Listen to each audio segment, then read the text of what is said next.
ఈ మిర్చి అయితే చిన్న మొక్కలు ఇంకా మేము తినకుండా వెళ్ళిపోతాం కదా అనుకున్నాం, కానీ మిర్చి కూడా మిరపకాయలు బాగా వచ్చాయి, పొడవుగా వస్తున్నాయి. దగ్గర నుంచి మీకు చూపించట్లేదు కదా. ఇక్కడ ఒక అద్భుతం అయితే ఉంది. మేము తిన్నాము కర్బూజకాయ, అందులో పిక్కలు ఎండబెట్టి చేస్తే కర్బూజా మొక్క అయితే వచ్చింది. దానికి ఒక కాయ కూడా వచ్చింది, చూపిస్తాను మీకు. ఇక్కడ చూడండి, మా ఆయన కర్బూజకాయ మీకు చూపిస్తాడు.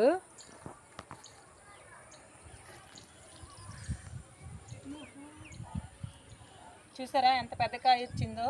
అనుకోలేదు అంత పెద్ద కాయ వస్తుందని, సడన్గా చూసాం మేము. అంటే మొక్క పెరిగిందని తెలుసు, కానీ ఇంత పెద్ద కాయ వస్తుందో నేను ఎక్స్పెక్ట్ చేయలేదు అసలు. చిన్న చిన్న కాయలు కూడా ఉన్నాయి, చూద్దాము పెరుగుతుందో ఎంతవరకు పెరుగుతుందో. ఇక్కడ మా పిల్లలు ఇక్కడ కోటల చుట్టూ తిరుగుతూనే ఉంటారు, మా ఇంటి చుట్టూన్న. వాళ్ళు ఉంచుతారో ఉంచరో చూసారంటే, వాళ్ళు ఉంచితే పర్వాలేదు, ఉంచకపోయారంటే ఇంకంతే సంగతి. మిర్చి ఇవన్నీ కూడా మొక్కలు బాగా వచ్చాయి మాకు. ఏడ్ చేస్తాం, ఇక్కడే ఉండిపోతే బాగుంది, కానీ ట్రాన్స్ఫర్ వచ్చేసింది. మరి ఏం చేస్తాం, వదిలేసి వెళ్ళిపోవాల్సి వస్తుంది. కూరగాయలే ఇన్ని రోజులు మేము కొనుక్కోలేదు, అన్నీ ఇక్కడే పండించుకొని తిన్నాం బాగా. ఇంకేడ్ చేస్తాం, తప్పదు కదా. చూడండి బెండకాయలు ఇవన్నీ కూడా వేసుకున్నాము. అటు సైడ్ టమాటీలు అవన్నీ ఉన్నాయి, ఇంకా టమాటా, వంకాయలు, చిక్కుడులు అన్నీ వేసుకున్నాం అటు సైడు.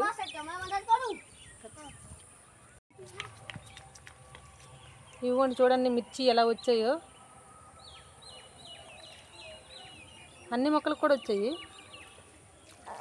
పొడవుగా ఉన్నాయి మిర్చీలు అయితే.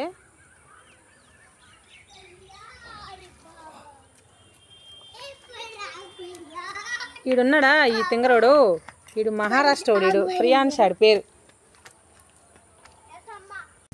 పైపు వాటరింగ్ మా ఆయన చేస్తుంటే పైప్ మడతాండ్రు.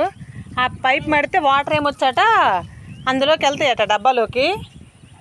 చూడండి, బోలో హలో హాయ్ ప్రియాన్స్, బోలో హాయ్ మియావ్. ఒక్కొక్క స్టేట్ వాళ్ళు మేకప్. చూడండి వీళ్ళు ఎంత పిచ్చి పనులు చేస్తాండి, డబ్బాల్లో ఒక వాటర్ వేస్తాండ్రు ఎలాగో.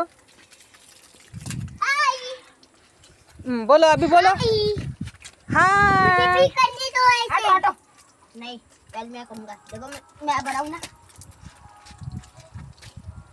प्रियांश हाय बोलो सब्सक्राइबर को। प्रियांश